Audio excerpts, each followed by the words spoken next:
The most dangerous kind of corruption is never announced. It arrives with a smile, a badge, and the confidence that no one will ever dare to say no. By 8 o'clock every morning, Marcus Ellison unlocked the front door of Ellison Market before most of the neighborhood had finished their first cup of coffee.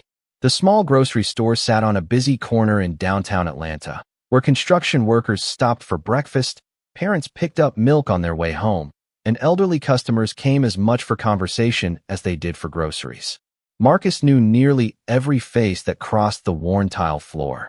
He greeted each customer with the same calm smile, remembered birthdays without writing them down, and quietly extended credit to families who needed one more week before payday.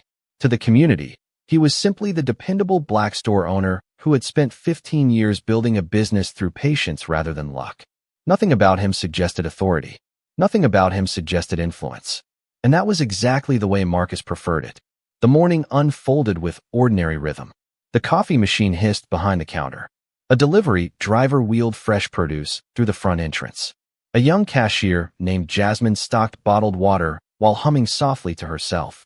Outside, traffic rolled steadily beneath a cloudless Georgia sky. Then the front door opened. The small bell above the entrance chimed once. Officer Ethan Walker stepped inside wearing a neatly pressed police uniform. His polished boots echoed against the floor as conversations around the store faded almost instinctively. Several customers offered polite nods, expecting nothing more than a routine visit from a neighborhood officer. Ethan acknowledged no one. His eyes settled immediately on Marcus. "There you are," he said with a grin that never reached his eyes. Marcus looked up from arranging invoices behind the register. "Good morning, officer." Ethan leaned casually against the counter as if visiting an old friend. "Business looks good. We're grateful. I'll bet you are." Marcus simply nodded. For a few seconds, neither man spoke. Jasmine glanced between them before quietly returning to the shelves, sensing something uncomfortable beneath the conversation. Ethan picked up a pack of gum without asking. "You know," he began, turning it slowly in his hand. "This neighborhood has changed." Marcus waited. "A lot more trouble lately." "So I've heard." "Break-ins." Marcus nodded once. "Vandalism." Another nod. "Businesses getting targeted." "I've seen the reports." Ethan smiled again. "Funny thing is, some stores never seem to have problems." Marcus folded another invoice with careful precision. "I'm glad for them." The officer's voice lowered. "Usually because they understand how things work." Silence settled over the counter. Marcus looked directly at him. "And how do they work?" Ethan glanced briefly around the store to make sure no customer stood close enough to overhear. People who appreciate extra attention usually find someone willing to provide it. Marcus remained expressionless. "I'm not sure I understand." "Oh, I think you do." The officer slid the unopened pack of gum back onto the counter. "Security isn't free." Neither man moved. The words lingered in the air long after they were spoken. Jasmine stopped stocking shelves for just a moment before pretending to continue working. An elderly customer quietly gathered his groceries and chose another checkout lane. Marcus rested both hands lightly on the counter. "I already pay taxes." Ethan chuckled. "I'm not talking about taxes." The grin slowly disappeared from his face. "I'm talking about making sure your store doesn't become unfortunate." Marcus studied him carefully. Not with fear, not with anger, only quiet attention. It was the kind of expression that encouraged people to keep talking. Ethan mistook the silence for hesitation. "I've helped a lot of businesses stay out of trouble. And if they decline?" The officer shrugged. "I can't promise what happens." Outside, a patrol vehicle remained parked along the curb. Inside, the store had become strangely quiet despite customers continuing to browse the aisles. Marcus reached beneath the counter. For the briefest instant, Ethan assumed he was reaching for a wallet. Instead, Marcus removed a receipt book, signed the bottom of a completed invoice, and placed the pen neatly beside it before looking back up. His voice remained calm. "Officer Walker." "Yes." Marcus held his gaze without the slightest change in expression. "Is what you're asking an official request or a personal one?" For the first time since entering the store, Ethan's confident smile paused.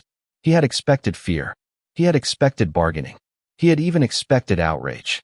He had not expected a simple question delivered with such deliberate calm. And neither man noticed that, from the far corner of the store, A small security camera continued recording every word that had just been said. Power rarely disappears after being challenged. More often, it pushes harder, hoping fear will finish what intimidation began. Officer Ethan Walker let the silence stretch between them, studying Marcus Ellison with growing disbelief. In his experience, people usually reacted one of two ways when confronted by authority. They argued until they lost control, or they quietly surrendered before the conversation became worse. Marcus had done neither. His questions still lingered over the counter, calm and unmistakably precise. Is what you're asking an official request, or a personal one? Ethan's smile slowly returned, though this time it carried less confidence. You ask a lot of careful questions, he said. I believe careful questions prevent expensive misunderstandings. The officer leaned forward. Maybe you should be more concerned about expensive inspections. Marcus met his eyes without blinking. If an inspection is necessary, you're welcome to conduct one. That answer irritated Ethan far more than an argument would have. He stepped away from the register and slowly walked through the aisles, running his fingertips across neatly arranged shelves. He paused beside the refrigerated section, glanced toward the storage room, then scribbled something inside a small notebook.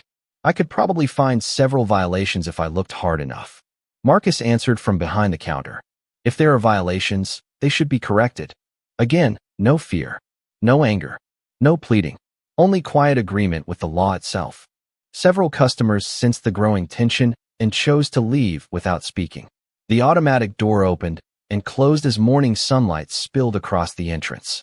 Jasmine remained near the beverage cooler, pretending to organize bottles while carefully watching every movement. Ethan returned to the counter. You've been in business a long time. 15 years. It would be unfortunate to lose all of this over paperwork. Marcus folded another invoice before placing it into a file. I've learned paperwork is usually easier to manage than regret. For the first time, Ethan's patience began to crack. You think you're smarter than everyone else? No. You think that badge means nothing? I think every badge represents responsibility. The answer landed harder than Marcus intended. Ethan's jaw tightened as he reached for a business license displayed behind the register. Mind if I take a closer look? Not at all. Marcus removed the document from its frame and handed it over without hesitation. Everything was current. Every permit carried the proper seal. Every renewal had been completed on time. Ethan flipped through the paperwork longer than necessary, searching for something, anything, that might justify the pressure he had already applied. He found nothing. As he returned the license, his radio crackled briefly with routine dispatch traffic. He ignored it. So, he said quietly, I'll stop by again tomorrow. Maybe you'll have thought about our conversation. Marcus nodded politely. I'll remember it. Ethan adjusted his duty belt before turning toward the exit. He never noticed Marcus glance briefly toward one of the security cameras mounted above the front entrance. He never noticed Jasmine quietly saving the previous hour of surveillance footage onto the store's secure backup system. And he certainly never imagined that what he believed was the beginning of another easy collection had, in reality, become the first documented piece of evidence in a case that had already begun to take shape. The people who abuse authority often believe no one is paying attention. What they rarely consider is that patience can be a far more dangerous witness than anger. The bell above Ellison Market's entrance rang softly as Officer Ethan Walker stepped back onto the sidewalk. The morning traffic swallowed the sound of his patrol car pulling away, leaving behind a silence that felt strangely heavier than the conversation itself. Inside the store, business slowly returned to normal. Customers resumed shopping. The coffee machine hissed once again. Jasmine approached the counter, lowering her voice. Marcus, are you okay? Marcus closed the receipt book before looking toward the front windows, where Ethan's cruiser disappeared around the corner. The strongest investigations rarely begin with a dramatic arrest.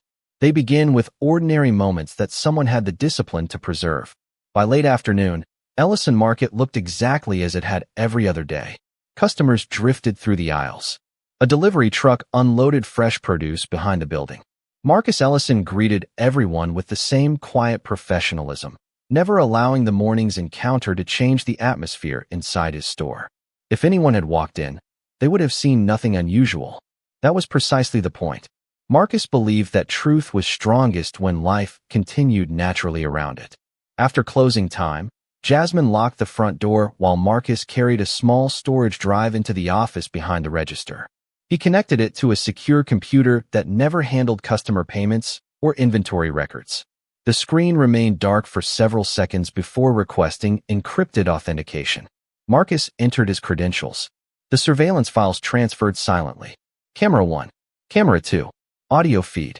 Timestamp verification. Each file displayed a green confirmation mark.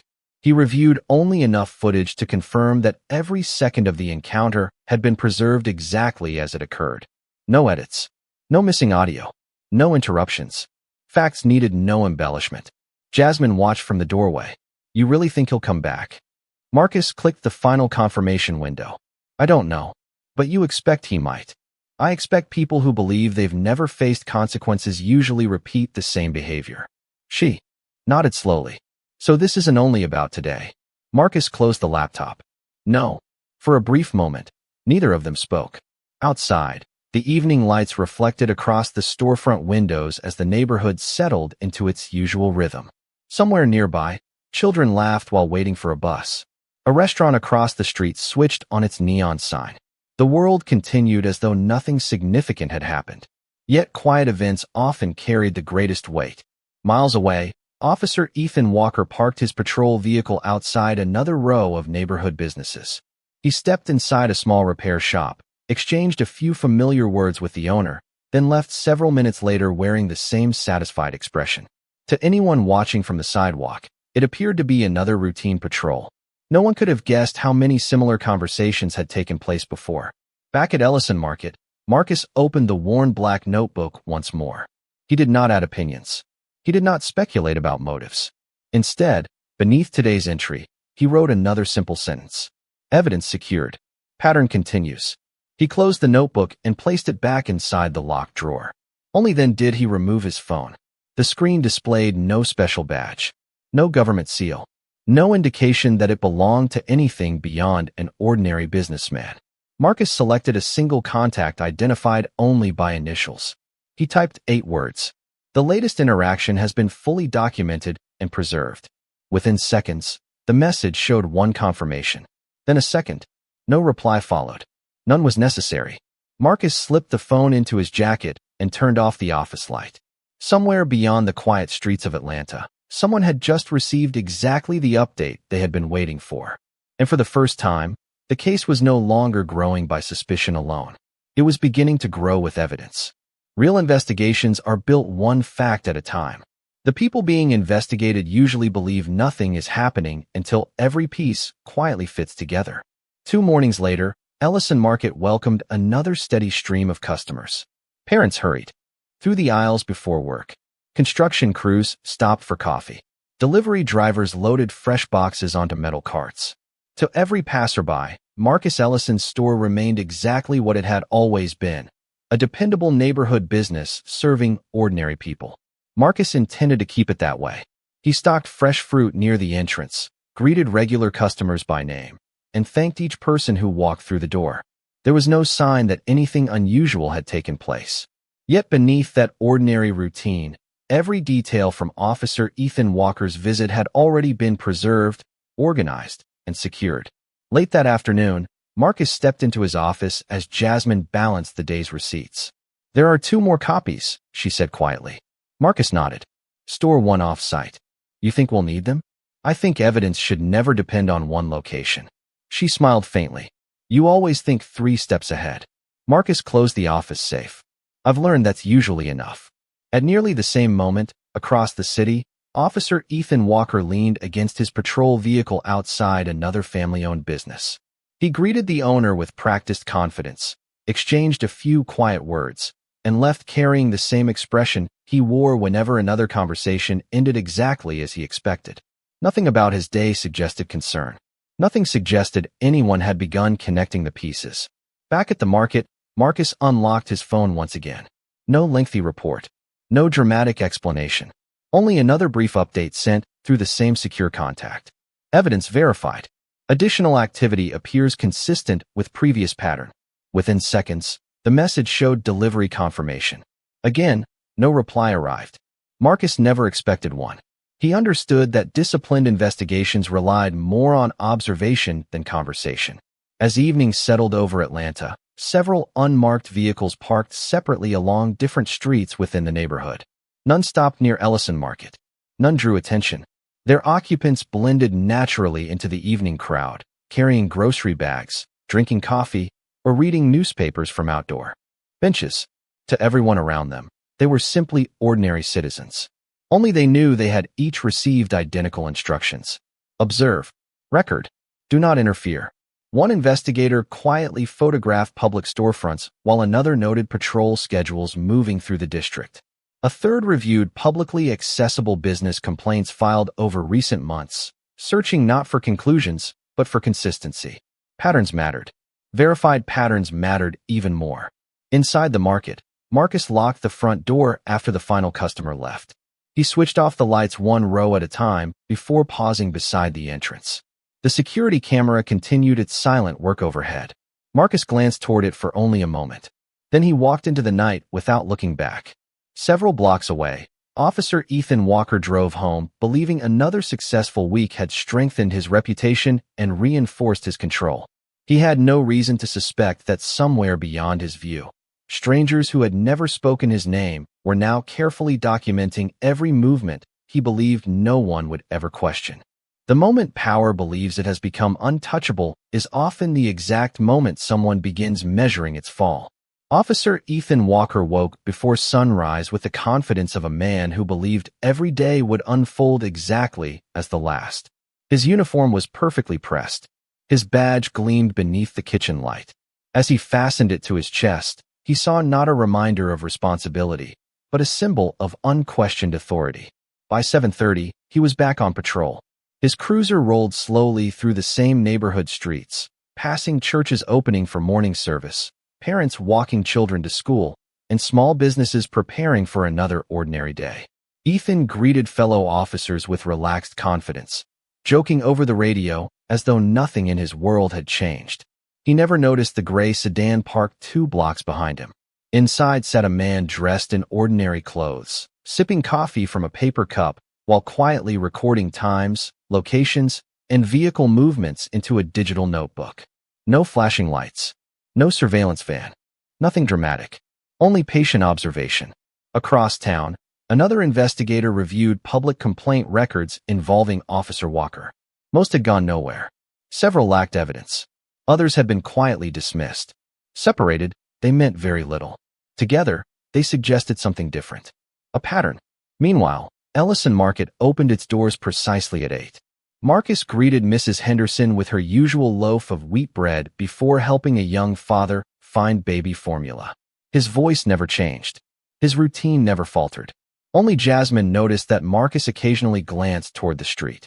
Not nervously, expectantly. Around noon, Ethan's patrol vehicle appeared again. He didn't enter the market. Instead, he slowed just enough to make eye contact through the front window before continuing down the block. It was a silent message. I'm still here. Marcus returned to stocking shelves without reacting. Jasmine stepped closer. He's trying to intimidate you. Marcus smiled faintly. People reveal themselves when they believe no one is watching. Outside, the gray sedan remained parked half a block away. Its driver noted the exact time Ethan circled the store. No conclusions, only facts. That evening, in a secure conference room far from the neighborhood, several investigators sat around a table illuminated by a single screen. No names were spoken aloud. Only evidence appeared. Security footage, timeline entries, patrol locations, business complaints, vehicle observations. One investigator quietly added the latest surveillance log beside Marcus's documented account. Another compared dates. The overlap was impossible to ignore. For the first time, someone broke the silence. This is no longer an isolated allegation. No one celebrated. Professional investigators understood that evidence earned confidence, not excitement. The meeting ended as quietly as it had begun. Files were closed. Computers locked. Instructions remained unchanged. Continue observing. Do not intervene. Back in Atlanta, Officer Ethan Walker finished his shift believing his repeated drive past Ellison Market had reinforced his control over one stubborn business owner. He smiled as he headed home. What he never imagined was that his attempt to project authority had instead become another carefully timed event added to an expanding investigative timeline. Some people think intimidation leaves no fingerprints. They forget that disciplined observers don't chase dramatic moments. They collect ordinary ones until the truth can no longer be ignored. Justice rarely announces its arrival. It waits quietly until those who ignored the truth have nowhere left to look but directly at it.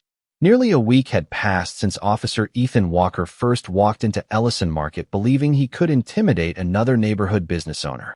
In his mind, the incident was over. Marcus had not argued. No complaint had been filed. No supervisor had called. To Ethan, silence meant victory. He had made that mistake before.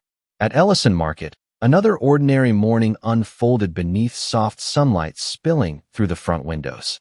Marcus arranged fresh vegetables near the entrance while Jasmine prepared the first pot of coffee. Familiar customers exchanged greetings, children laughed beside the candy aisle, and the quiet rhythm of the neighborhood continued uninterrupted. Marcus welcomed every customer with the same calm smile. Only one thing had changed. Every visit, every conversation, every patrol car passing the store. Everything was now carefully noted. Shortly after noon, Jasmine looked through the front window. He's back. Officer Walker's cruiser rolled slowly past the market once again before stopping across the street for several minutes. Ethan remained inside, watching the storefront through his windshield. Marcus never looked up. Instead, he continued helping an elderly customer carry groceries to her car. From Ethan's perspective, the message was simple.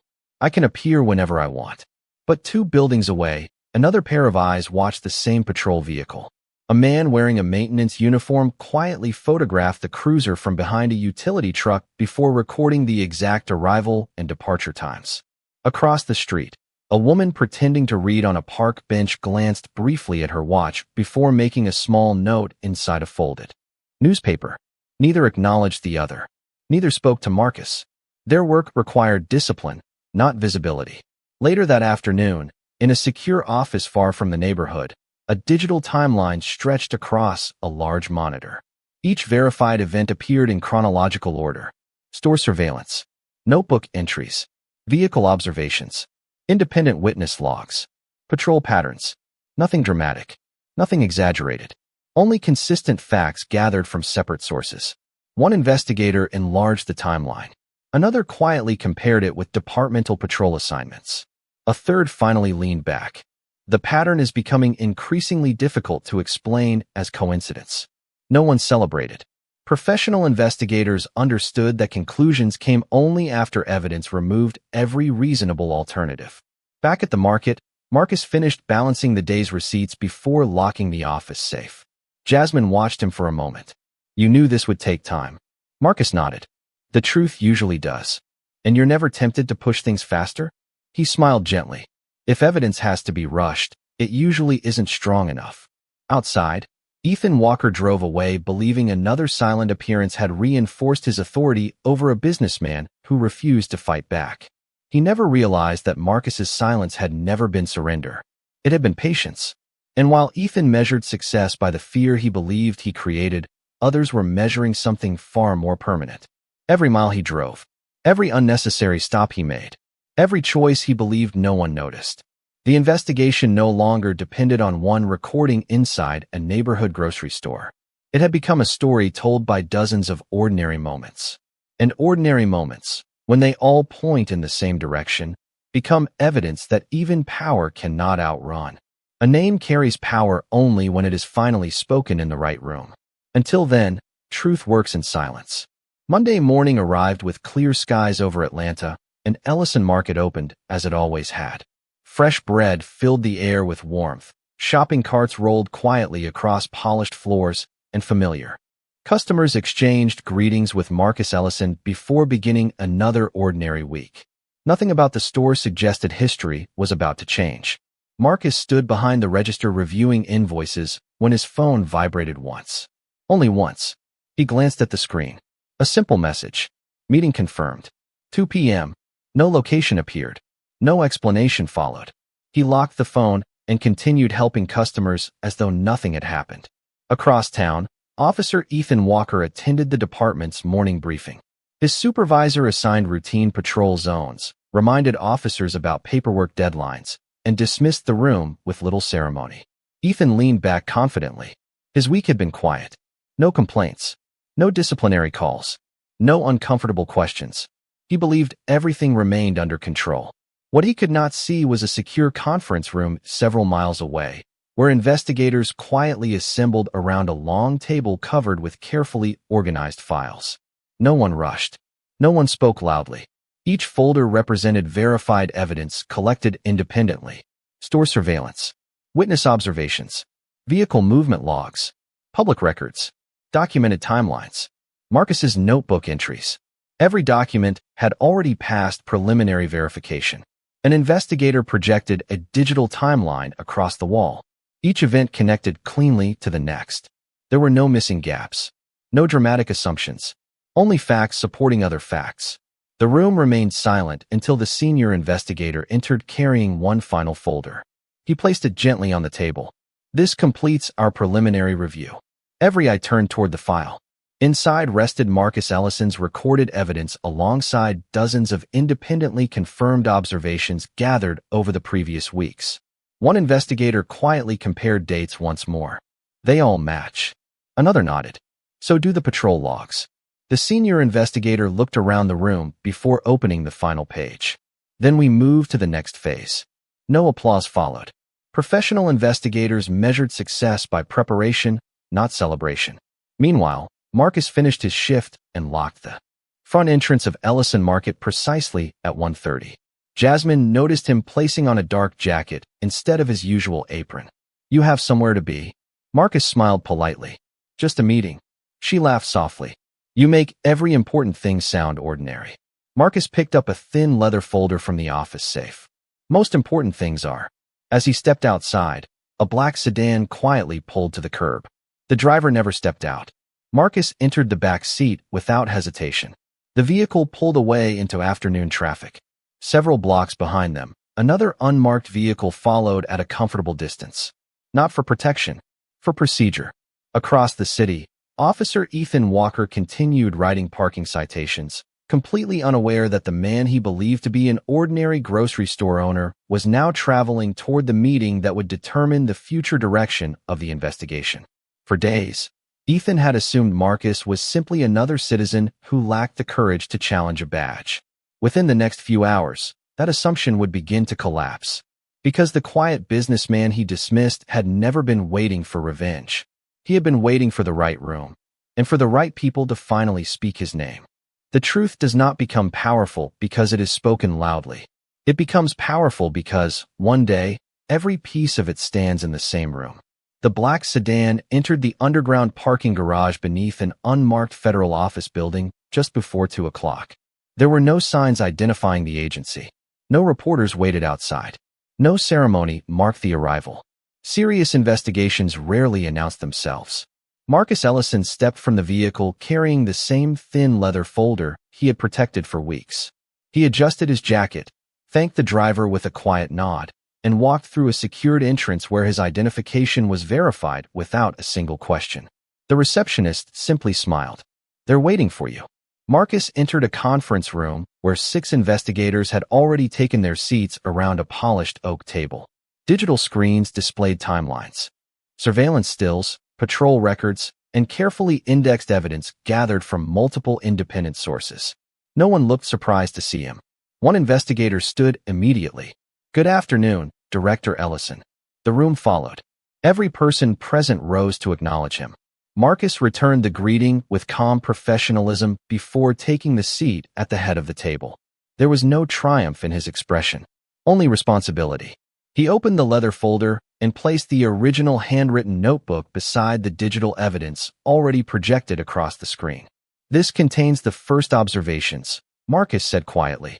Another investigator compared the notebook with the encrypted surveillance archive.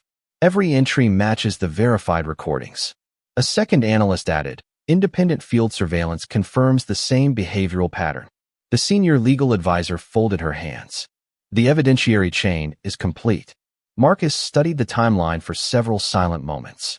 Every documented encounter, every patrol route, every recorded conversation, every verified observation, each ordinary event had become another brick supporting the same conclusion. Finally, Marcus spoke. We proceed exactly as the evidence allows. No one argued. That sentence had guided the investigation from the beginning. Across the city, Officer Ethan Walker laughed with another patrol officer while finishing paperwork inside the precinct. He complained about slow computer systems, joked about weekend plans, and casually mentioned the grocery store owner who had finally learned not to cause problems. The other officer laughed, believing he held unquestioned authority over an ordinary businessman. He never imagined that the quiet man behind the register had not been documenting the encounter as an angry victim. He had been documenting it as the director overseeing the investigation that would ultimately examine every decision Ethan believed would never be questioned. Power had mistaken patience for weakness. Authority had mistaken silence for fear. But justice had been present from the very beginning. It had simply been wearing the clothes of a neighborhood grocery store owner, waiting for the evidence to become strong enough that no title, no badge, and no excuse could stand above the truth.